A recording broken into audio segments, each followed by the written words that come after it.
الحمدللہ رب العالمین والصلاة والسلام علی سید الانبیاء والمرسلین اما بعد فاعوذ باللہ من الشیطان الرجیم بسم اللہ الرحمن الرحیم۔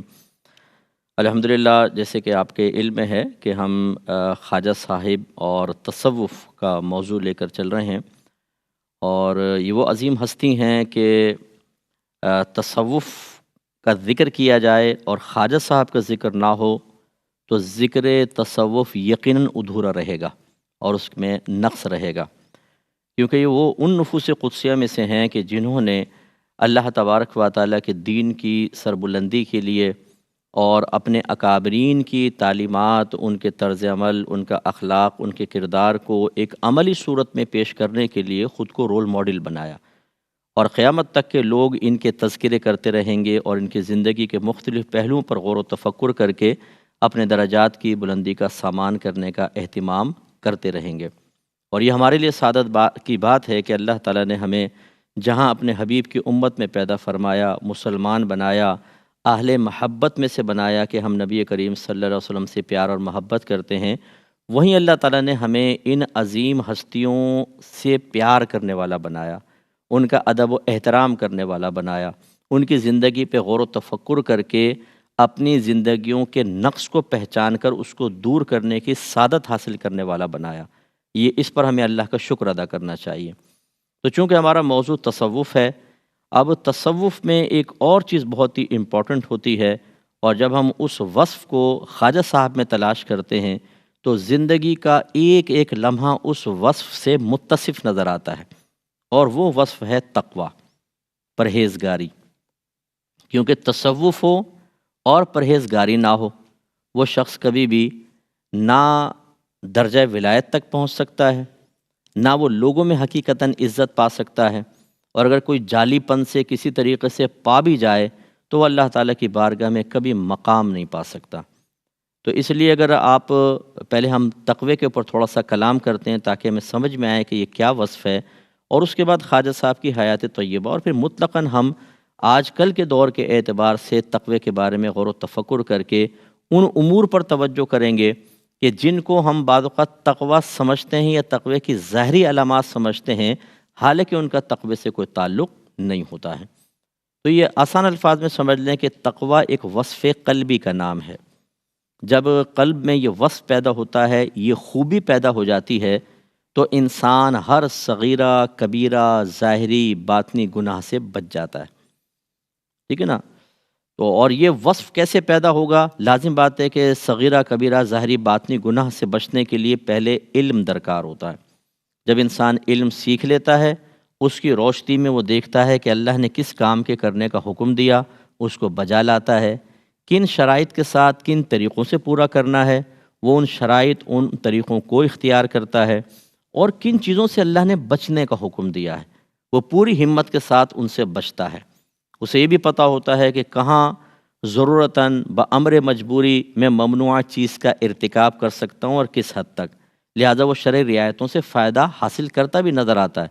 اور اس طریقے سے جب وہ مکمل طور پہ تمام صغیرہ کبیرہ ظاہری باطنی گناہوں سے بچ جاتا ہے تو گویا کہ اس کو صفت تقویٰ حاصل ہو جاتی ہے، اور ایسے شخص کو متقی کہا جاتا ہے۔ پھر وہ ذرا سا اور درجہ بلند کرتا ہے، اپنا ذرا اور احتیاط بڑھاتا ہے، جیسے حضرت عمر فاروق رضی اللہ تعالی عنہ ارشاد فرمایا کرتے تھے کہ میں نے 70 حلال چیزیں اس خوف کی وجہ سے چھوڑ دیں کہ کہیں میں حرام میں نہ جا پڑوں، احتیاط کی وجہ سے۔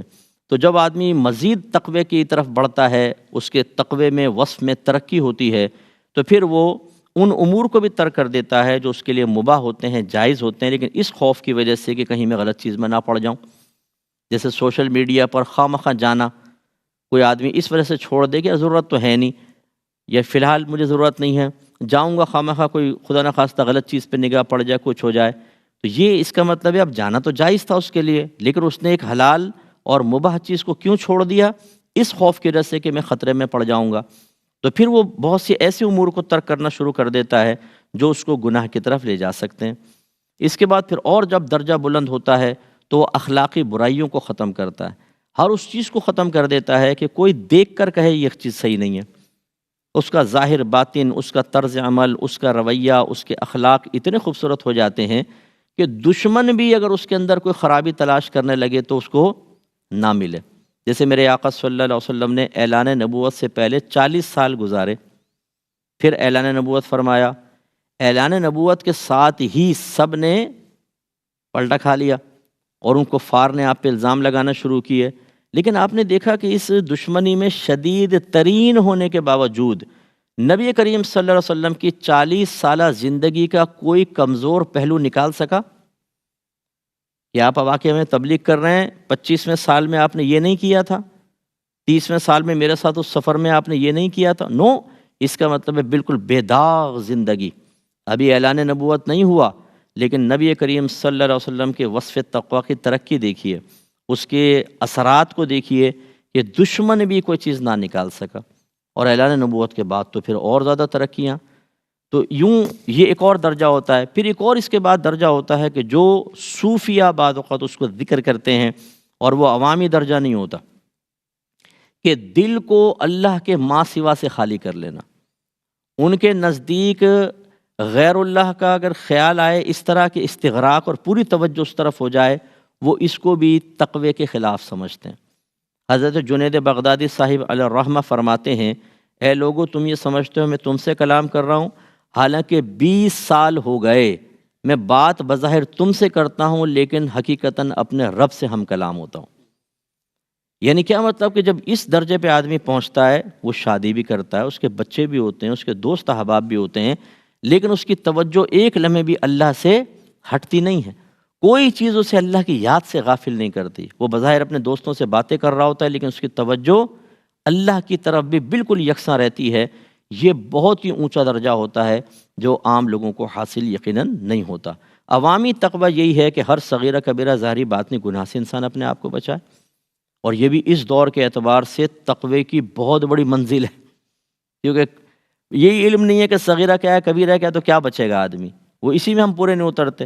تو خلاصہ کلام یہ ہے کہ اب اگر خواجہ صاحب علیہ الرحمہ کی زندگی کو دیکھا جائے تو آپ یہ دیکھیں گے کہ روز بروز جو ترقی ہوئی ہے، صغیرہ کبیرہ ظاہری باطنی گناہ سے تو آپ کے گھر کے ماحول نے، آپ کے والدین کے تقویٰ نے، پرہیزگاری نے، اور ان کی ابتدائی تربیت نے ہی آپ کو دور رکھا، کیونکہ ابھی تو آپ چھوٹے ہیں۔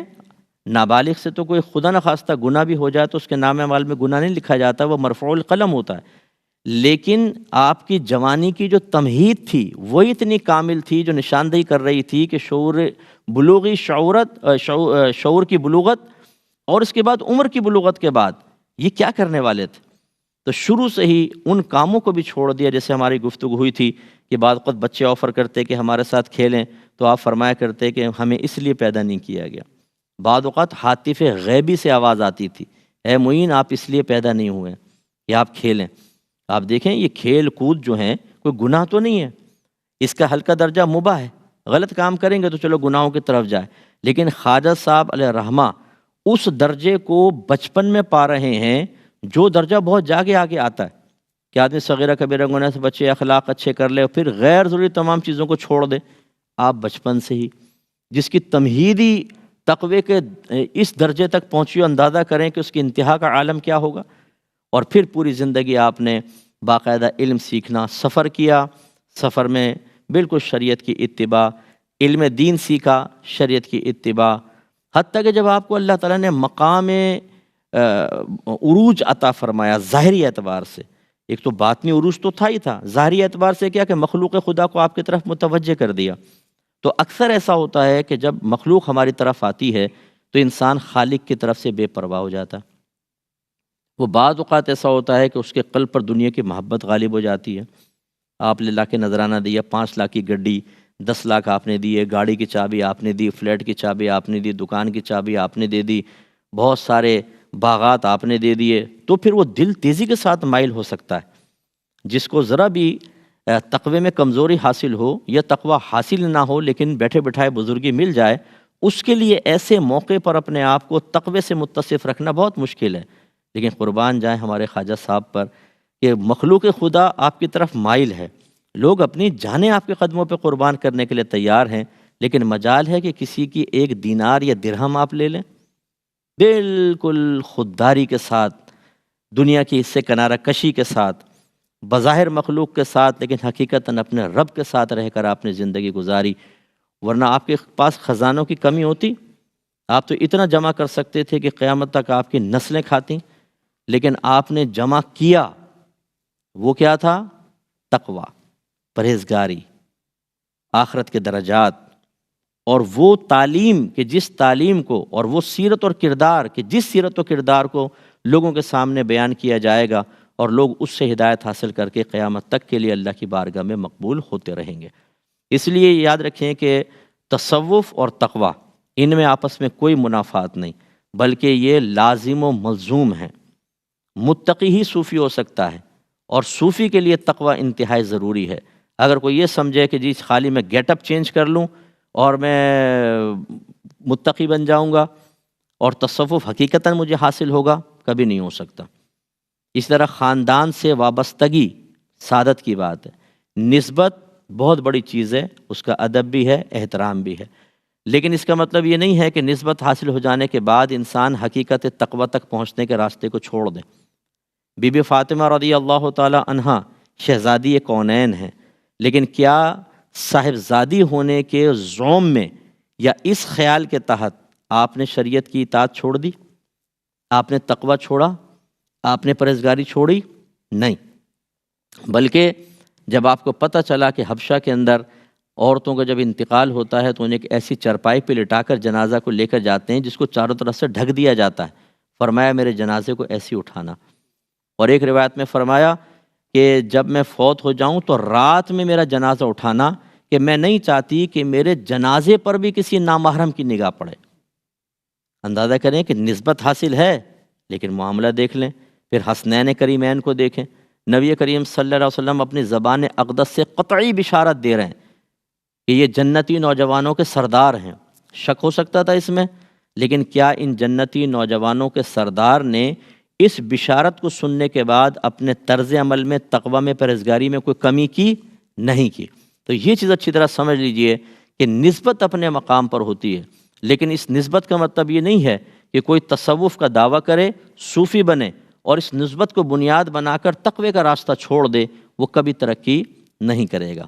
دیکھیں قرآن کی گواہی دیکھیں، اللہ تبارک و تعالیٰ سورہ حجرات میں ارشاد فرماتا ہے کہ اِنَّا أَكْرَمَكُمْ عِنْدَ اللَّهِ أَتْقَاكُمْ، بے شک اللہ تبارک و تعالیٰ کے نزدیک تم میں، یعنی اللہ کی بارگاہ میں تم میں سے زیادہ مقام مرتبے والا وہ ہے، صاحب عزت وہ ہے جو تم میں زیادہ صاحب تقوی ہے۔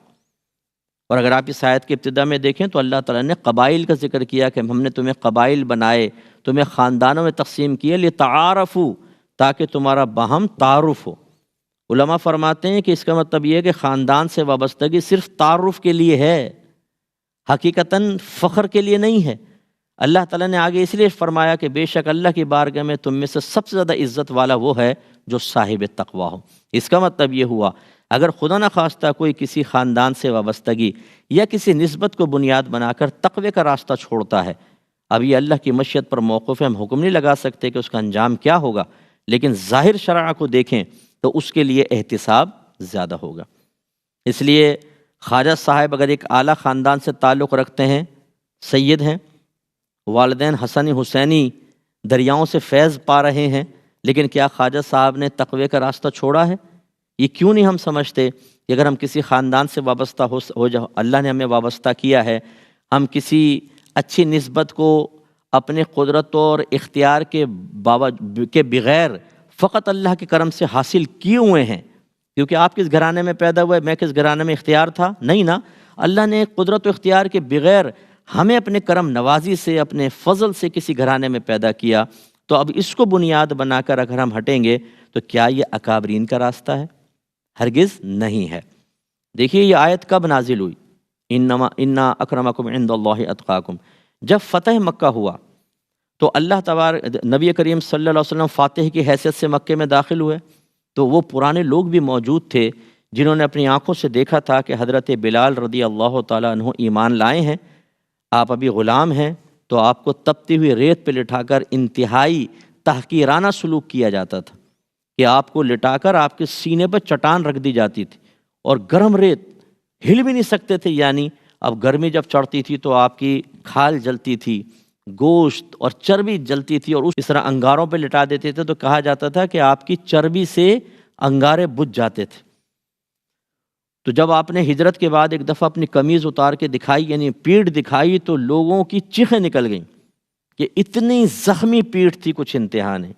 اب جب لیکن سرکار فاتح کی حیثیت سے اندر داخل ہوئے ہیں، حضرت بلال ساتھ ساتھ ہیں، نبی کریم صلی اللہ علیہ وسلم نے وہاں ثابت فرمایا کہ مقام اور مرتبہ تقوی سے حاصل ہوتا ہے، مال و دولت سے نہیں۔ لہذا حضرت بلال رضی اللہ تعالیٰ عنہ کو فرمایا کہ کعبۃ اللہ پہ کھڑے ہو کر اذان دیں۔ ثابت فرمایا کہ متقی شخص کا مقام تو کعبے سے بھی بڑھ کر ہے۔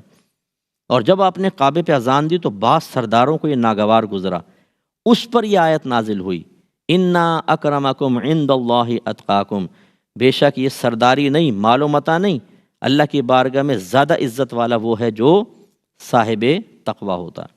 اگر میں آپ سے کویسچن کروں، اگر خواجہ صاحب کے پاس مختلف کورسز کی ڈگریاں ہوتی، بہت دنیاوی تعلیم ہوتی، بڑے بڑے بنگلے ہوتے، وہ ورلڈ کے سب سے مالدار ترین انسان ہوتے، کیا آپ کو اتنی عزت ملتی؟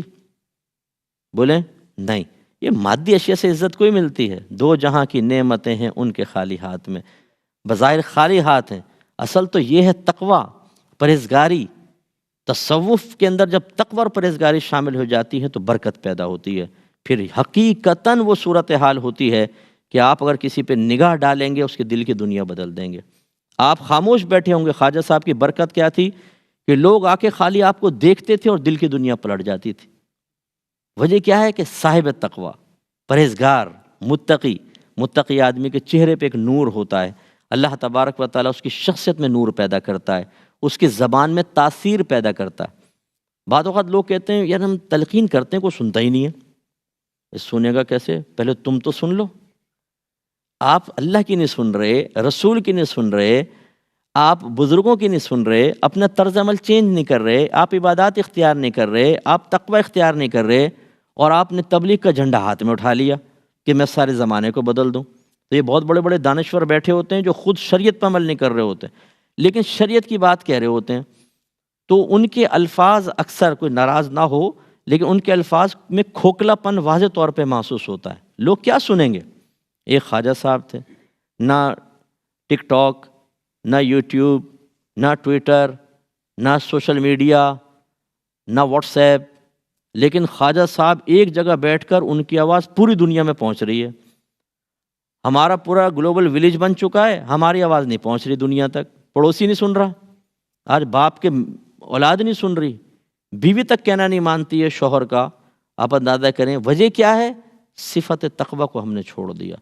جب ہم نے صفت تقوی کو چھوڑا تو پھر اللہ تعالیٰ نے ہماری زبان کی تاثیر چھین لی، ہماری شخصیت کے اثر کو ختم کر دیا اور ہم بے اثر ہو گئے۔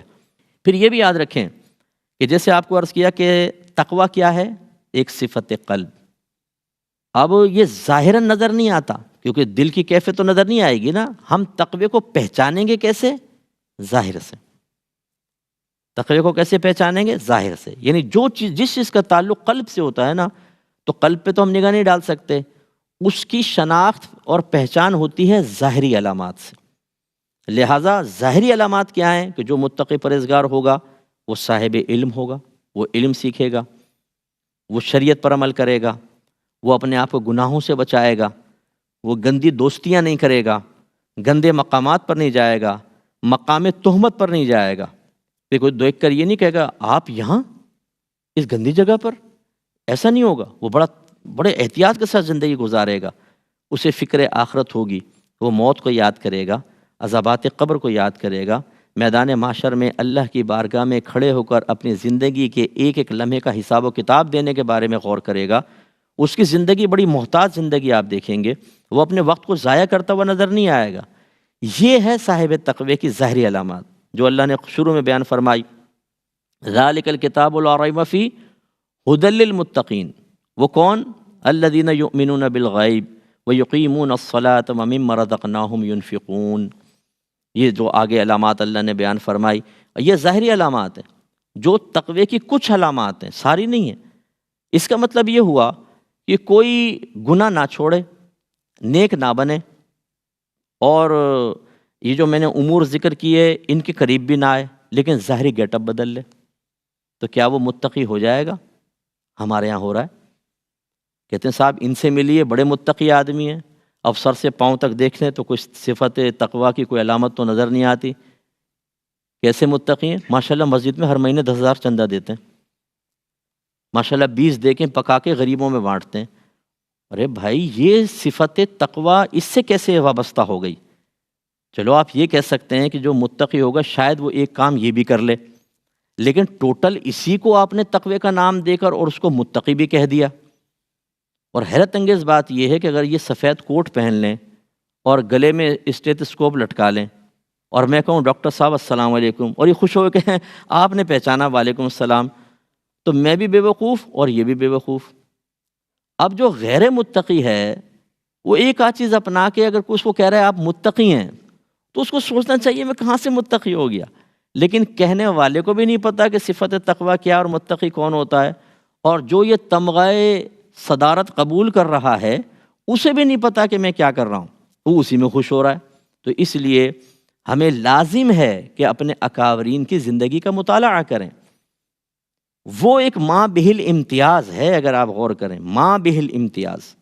خواجہ صاحب نے تو ایسا نہیں کیا کہ انہوں نے کندھے سے نیچے بال رکھے ہوں، انہوں نے ناجائز انگوٹھیاں پہنی ہوں، انہوں نے معاذ اللہ داڑھی شریف شہید کر دی ہو، انہوں نے گلے میں مالائیں ڈال لی ہوں، انہوں نے روحانی نمازیں پڑھی ہوں، آنکھیں بند کر کے بیٹھ گئے اور نمازیں قضا کرتے رہے ہوں، روحانی نماز پڑھ رہے ہیں، معاذ اللہ ثم معاذ اللہ انہوں نے چرس وغیرہ پی ہو۔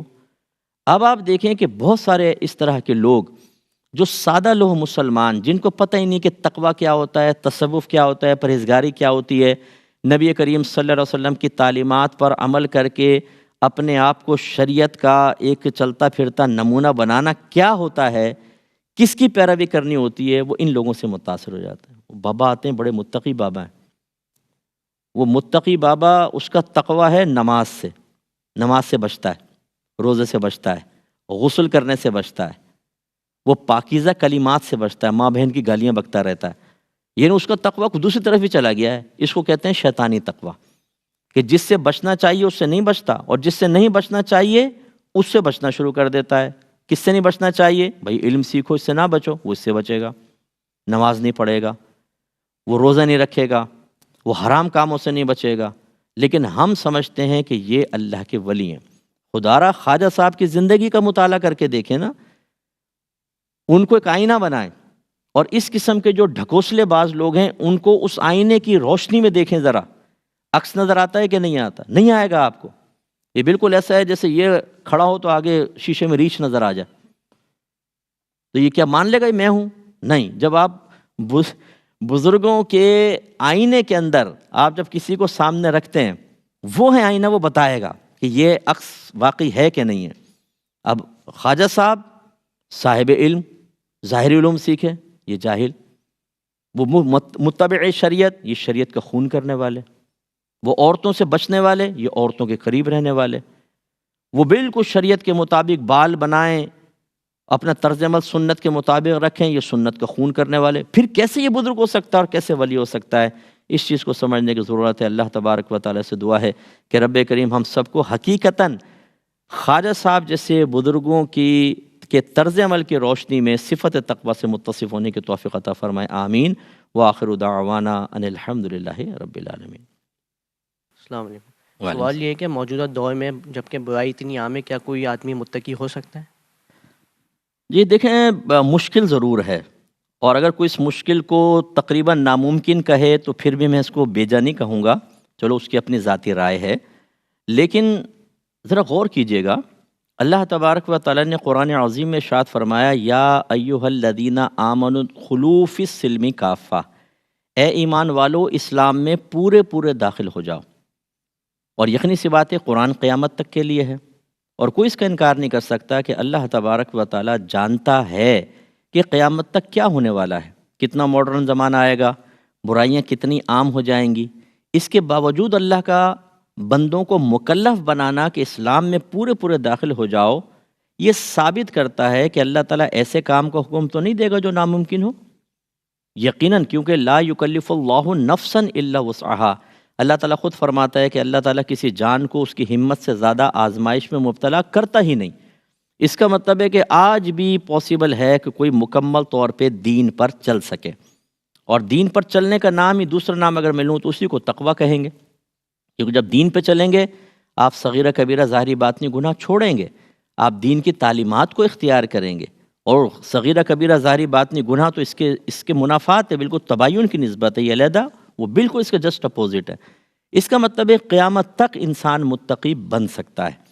لیکن میں اپنے تمام دیکھنے والوں سے بھی یہ گزارش کرتا ہوں کہ کس طریقے سے اس دور میں صفت تقوی کو اختیار کرنا ہے، یہ علم کے بغیر نہیں ہو سکتا، اور علم بھی خدا را اس سے سیکھیں جو واقعی علم رکھتا ہو اور سکھانے کا ملکہ رکھتا ہو۔ اب ہوتا یہ ہے بیٹا، جو آپ پوچھ رہے ہیں بالکل ٹھیک بات ہے کہ لوگ جاتے ہیں یوٹیوب پہ، وہ مختلف اسکالرز کے بیان سنتے ہیں، ہر ایک کے اندر وہ قابلیت اور صلاحیت نہیں ہوتی کہ جو لوگوں کو مکمل طور پر شریعت اور موجودہ دور سے ہم آہنگ کر کے ایک راستہ دکھا رہا ہو۔ آپ اپنی کلپ ڈال لیں اور اپنے نام کے ساتھ بڑا سا علامہ فہامہ لگا دیں، اور ان ساروں کو اپنے پیچھے بٹھا لیجئے گا جو آپ کے نام کے نعرے لگا رہے ہوں، آپ ایک دم ہائپ بن جائے گی یوٹیوب پر۔ لیکن آپ اگر ابھی طالب علم ہیں تو آپ جانتے ہیں کہ ابھی آپ کو بہت کچھ سیکھنا ہے، لیکن سننے والوں کو تو نہیں پتہ۔ بس یہ سمجھ لیجئے کہ آج کل کے دور میں بہت سارے لوگ جب اپنی اپنی سوچ اور فکر اور تھاٹس کو مسلط کرتے ہیں تو ہمیں پھر یہ ایسا لگتا ہے کہ اب اس دور میں دین پہ چلنا ممکن نہیں ہے۔ اگر آپ حقیقتاً دین کی طرف آئیں گے تو آپ یہ دیکھیں گے کہ اللہ تبارک و تعالیٰ اپنے بندوں کو حرج میں مبتلا فرماتا ہی نہیں۔ ہمارا مذہب بہت ہی فلیکسیبل ہے، اس میں بڑی لچک ہے۔ آپ کو پرابلم ہوگی، آپ اگر عالم کسی اچھے مستند مفتی صاحب سے معلوم کریں گے، وہ آپ کو بتائیں گے کہ آپ کے اس معاملے میں یہ نہیں ہے کہ آپ کو پورا چھوڑنا پڑے گا، اتنے کی اصلاح کر لیں، باقی جائز ہے۔ تو یوں آپ جو فرما رہے ہیں وہ مشکل کیوں لگتا ہے کہ جب ہم خود عمل کرنے لگیں یا کسی سے پوچھیں اور وہ آپ کو سمجھانے کی صلاحیت نہیں رکھتا، تو وہ لازم بات ہے جو رعایت کا پہلو نکلے گا وہ اس کو کہے گا نہیں یہ نہیں تمہیں ایسے کرنا ہے۔ میں ایک مثال آپ کو دیتا ہوں، عشاء کی نماز میں ترتیب کیا ہے ہم احناف کے نزدیک؟ 4 سنت، 4 فرض، 2 سنت، 2 نفل، 3 وتر، 2 نفل۔ جو پہلے کی 4 سنتیں ہیں وہ غیر موقدہ ہیں، اور آگے جو 4 نوافل 2 کر کے ہیں یہ تو اس سے بھی کم درجے کے ہیں، لہٰذا ہمیں پوری 17 پڑھنی چاہیے۔ لیکن اگر ایک شخص ہے تھکا ہوا ہے، زوجہ نے سارا دن کام کیا ہے، آپ کے بچے جو ہیں وہ نماز کی طرف مائل نہیں ہو رہے، تو بہتر ہے کہ آپ یہ کہیں کہ چلو 8 رکعت چھوڑ دو، 4 سنتیں موقدہ اور یہ باقی نماز پڑھ لو۔ اب یہ تقوی کے خلاف تو نہیں ہے، یہ تو خود شریعت رعایت دے رہی ہے۔ لیکن جس کو پتہ نہیں ہوگا نا بولے گا ہیں 8 رکعت چھوڑ دو گے، جہنم میں چلے جاؤ گے، گناہ گار ہو گئے۔ اس کا مطلب یہ ہوا، اب وہ کہتا ہے وہ سمجھ رہا ہے کہ میں تقوی دکھا رہا ہوں کہ نوافل بھی پڑھواؤ، سنت غیر موقدہ پڑھواؤ، لیکن اس کا یہ تقوی لوگوں کو دین سے متنفر کر رہا ہے۔ اس لیے اللہ نے ارشاد فرمایا ادعو الی سبیل ربک بالحکمت والموعظۃ الحسنہ، اللہ کے دین کی طرف بلاؤ، اللہ کی طرف بلاؤ اچھی اور پختہ تدبیر کے ساتھ۔ اس لیے یاد رکھیے کہ اس دور میں بھی صاحب تقوی بننا کوئی مشکل نہیں ہے۔ جب مشکل آئے آپ فوراً اچھے مستند علماء کرام سے رجوع کریں، وہ آپ کو بتائیں گے کس مقام پر اور کس طریقے سے آپ کو رعایت مل سکتی ہے۔ ہاں جہاں پر نہیں ہے وہ ایک آزمائش ہے، وہ ایک امتحان ہے، اس میں پھر ہمیں مقابلہ کرنا ہوگا۔ پھر اگر ہم یوں سمجھیں جیسے ایک عام مسلمان کا ذہن ہے کہ تمام شریعت میرے تابع ہو جائے، میں جس طرح چاہے زندگی گزاروں، نماز پڑھوں نہ پڑھوں، 2 پڑھوں 4 چھوڑ دوں، اور میں جس مرضی طریقے سے کماؤں، جس سے چاہے دوستے رکھوں، جس سے چاہے نہیں، یہ اس کو حاصل نہیں ہو سکتا۔ تو تقوی جو ہے وہ آج کل کے دور میں بھی حاصل ہو سکتا ہے، لیکن اس کو حاصل کرنے کا طریقہ اور اس کے بعد ہمت حاصل کرنے کے لیے اچھی صحبت یہ بہت ضروری ہے۔ یہ استقامت بھی دلوائے گی اور تقوی کی طرف بڑھنے کی ہمت بھی فراہم کرے گی، تو انشاءاللہ پاسبل ہو جائے گا۔ جی اور کوئی کویسچن؟ السلام علیکم۔ وعلیکم السلام۔ مفتی صاحب، بسا اوقات تقوی اختیار کرنا اس دور میں نقصان کا باعث بن سکتا ہے؟ ہاں ظاہری نقصان ہو سکتا ہے، بالکل ہو سکتا ہے۔ آپ ایک کی پوسٹ پر آپ کو جاب مل گئی جس میں ٹیبل کے اوپر سے کم اور نیچے سے زیادہ آتا ہے، اب آپ نے تقوی اختیار کیا کہ رشوت تو لینی نہیں ہے، تو یہ بظاہر تو نقصان ہے۔ دیکھنے والے کہیں گے آپ چھوٹے سے مکان میں کیوں رہ رہے ہیں، آپ کے پاس پرانی ہونڈا کیوں ہے صاحب، یہ کیا ہو گیا آپ کو؟ آپ کہتے ہیں جی میں تو رشوت ہی نہیں لیتا ہوں۔ تو آپ بڑا اپنا نقصان کر رہے ہیں، تو کی پوسٹ ہے کرو، فلاں نے 5 بنگلے بنا لیے، 3 لینڈ کروزر ہیں، بچے باہر کے ملکوں میں جا کے پڑھ رہے ہیں، تو اس قسم کے نقصانات تو سامنے آتے ہیں۔ لیکن آپ دیکھیے جب نبی کریم صلی اللہ علیہ وسلم نے اعلان نبوت فرمایا، صحابہ کرام ایمان لے کر آئے، پھر 13 سال کے اندر سرکار نے ہجرت کا حکم دیا اور خود بھی ہجرت فرمائی، کتنا بڑا نقصان تھا۔ ظاہری اعتبار سے عرض کر رہا ہوں، جس گلیوں میں پیدا ہوئے، کھیلے کودے، ان سب کو چھوڑنا، باغات، کھجوروں سے لدے ہوئے باغات، میٹھے پانی کے چشمے، وادیاں جانوروں سے بھری ہوئی ہیں، گائے، اونٹ، بکریاں، اور چلتے ہوئے کاروبار، کیونکہ مہاجر صحابہ تقریباً بزنس مین صحابہ تھے، سب کچھ چھوڑ کر خالی ہاتھ مدینے آئے۔ نقصان تو تھا، لیکن اس نقصان کا اللہ نے بدلہ کتنا زبردست عطا فرمایا، قیامت تک کے لیے ان کو معزز بنا دیا، اور حقیقتاً ان کی عزت تو میدان محشر میں دیکھنے والی ہوگی۔ یہ زندگی تو مختصر سی ہے، ابھی ختم ہو جائے گی، آزمائش میں گزر جائے چاہے راحت میں گزار لیں، مرنا ہے اور اللہ کی بارگاہ میں پہنچنا ہے۔ لیکن جنہوں نے دنیا کو ہی جنت بنانے کے لیے اخروی جنت کو فراموش کیا، وہ وہاں جنت سے محروم رہیں گے، اور جنہوں نے جنت کے حصول کے لیے بظاہر اس دنیا کو اپنے لیے جہنم سا بنا لیا، وہ انشاءاللہ میدان محشر میں جہنم سے محفوظ رہیں گے۔ تو مشکل ضرور ہے بیٹا، کچھ نقصان بھی ہوگا، لیکن یہ یقین رکھیے کہ جب کوئی اللہ کے لیے تقوی اختیار کر کے بظاہر نقصان اختیار کرتا ہے، اللہ تعالیٰ اس کو بہترین بدلہ عطا فرماتا ہے۔ سیدنا صدیق اکبر رضی اللہ تعالیٰ عنہ ارشاد فرمایا کرتے تھے، جو اللہ کے کاموں میں لگ جائے تو اللہ تعالیٰ اس کے کاموں میں لگ جاتا ہے، یعنی اس کا کفیل بن جاتا ہے، اس کی حفاظت فرماتا ہے، اس کو نعمت عطا فرماتا ہے۔ یقین کامل ہونا چاہیے۔ جی اور کوئی کوشچن ہے؟ السلام علیکم وعلیکم مفتی السلام۔ صاحب، سوال یہ ہے کہ اگر کوئی شخص کسی دوسرے شخص کو دعوت دین دینا چاہے تو کیا پہلے اس کو اس تقوی کے پورے معیار پر پورا اترنا لازم ہوگا پھر وہ دعوت دے، یا اس سے پہلے بھی تبلیغ کر سکتا ہے؟ چلیں، یہ سوال ویسے تبلیغ دین کے سلسلے میں ہے، لیکن آپ نے کویسچن کیا، اچھا کویسچن ہے۔ نبی کریم صلی اللہ علیہ وسلم سے صحابہ کرام نے یہ کویسچن کیا تھا کہ یا رسول اللہ صلی اللہ علیہ وسلم، کیا ہم اس وقت نیکی کا حکم کریں جب خود مکمل طور پہ نیک بن جائیں، اور کیا ہم اس وقت برائی سے روکیں جب خود مکمل طور پہ برائی سے بچیں؟ رحمت کونین صلی اللہ علیہ وسلم نے فرمایا کہ نہیں، تم نیکی کا حکم کرو چاہے خود نیک نہ بن سکو، اور تم برائی سے روکو چاہے خود برائی سے نہ بچ سکو۔ اب یقیناً صحابہ کرام کا یہ کویسچن تو ہماری تعلیم کے لیے تھا، وہ تو نیک بھی تھے، متقی بھی تھے، پرہیزگار بھی تھے، وہ پوری خطاؤں سے بچتے تھے، لیکن اس کویسچن کے اندر ہمارے لیے رحمت کا پہلو ہے۔ تو سمجھایا یہ گیا کہ تبلیغ دین ایک الگ شعبہ ہے، تقوی ایک الگ شعبہ ہے، ٹھیک ہے؟ تقوی کا تعلق آپ کی ذات کے ساتھ ہوتا ہے، اور تبلیغ دین کا تعلق سامنے والے کے ساتھ ہوتا ہے کہ آپ اس کو تبلیغ کرتے ہیں۔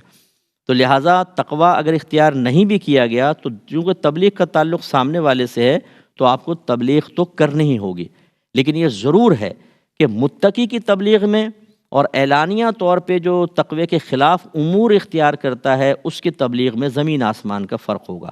جیسے بھی ہمارا ڈسکس ہوا تھا کہ ہماری زبانوں کی تاثیر کیوں ختم ہو گئی، آج ماں باپ کا کہنا بچے کیوں نہیں مانتے، ٹیچرز کا کہنا کیوں نہیں مانتے؟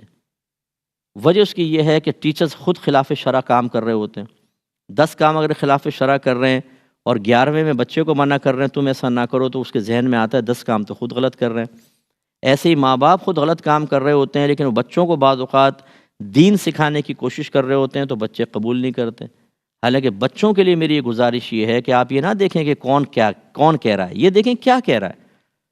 یہ کہہ کے ماں باپ کی صحیح بات کو رد کر دینا کہ یہ خود بے عمل ہیں، یا ٹیچر کی بات کو رد کر دینا، یہ جائز نہیں ہوتا۔ وہ آپ کو تلقین کر رہے ہیں، آپ کو اختیار کرنا چاہیے، کیونکہ وہ اپنے پاس سے نہیں کہہ رہے، وہ تو اللہ اس کے رسول کی بات بیان کر رہے ہیں نا، وہ چھوڑ دیں وہ کیا کر رہے ہیں۔ لیکن قطع نظر اس کے کہ ماتحت کیا سوچے، یا بچے یا آپ کا مرید یا آپ کا اسٹوڈنٹ کیا سوچے، خود ہمیں سوچنا چاہیے کہ اگر ہم تقوی اختیار نہیں کریں گے تو ہماری تبلیغ میں وہ تاثیر کبھی پیدا نہیں ہو سکتی ہے۔ اگر تقوی ہوگا، کیونکہ آج کل عادت ہے، دیکھیں آدمی کتنے گناہ گار کیوں نہ ہو، لیکن جب آپ نصیحت کریں گے نا، وہ آپ کو چاہتا ہے آپ گناہ نہ کریں۔ بھئی آپ تو خود یہ کرتے ہیں، بھئی تم بھی تو کر رہے ہو، جی میں تو عوام میں سے ہوں۔ وہ فون کہتے ہیں میں تو عوام میں سے ہوں، بھئی ہم تو عام آدمی ہیں نا۔ اس کا مطلب ہے کہ جو تبلیغ حاصل کر رہا ہے، جو نصیحت حاصل کر رہا ہے، وہ یہ چاہتا ہے کہ مجھے تبلیغ کرنے والا کامل نظر آئے، اس میں خرابی نہ ہو، حالانکہ وہ بھی ایک انسان ہے، کوئی فرشتہ تو نہیں ہے، لیکن یہ فطری تقاضا ہے۔ لہٰذا اگر ایک متقی پرہیزگار آدمی کر رہا ہے، بعض اوقات مسجد میں نے ایسا دیکھا ہے، میری زندگی میں واقعات ہوئے، کوئی بھی کھڑا ہو گیا، داڑھی نہیں ہے، علم نہیں ہے، وہ کہتا ہے میں آپ کو ایک بات بتا رہا ہوں، لوگ سنتے ہی نہیں اس کی نا، کوئی یہاں نکل جائے گا، کوئی وہاں نکل جائے گا، کوئی کہے گا بھائی کہاں سے کھڑا ہو گیا بھائی، اس طرح کے کمنٹس۔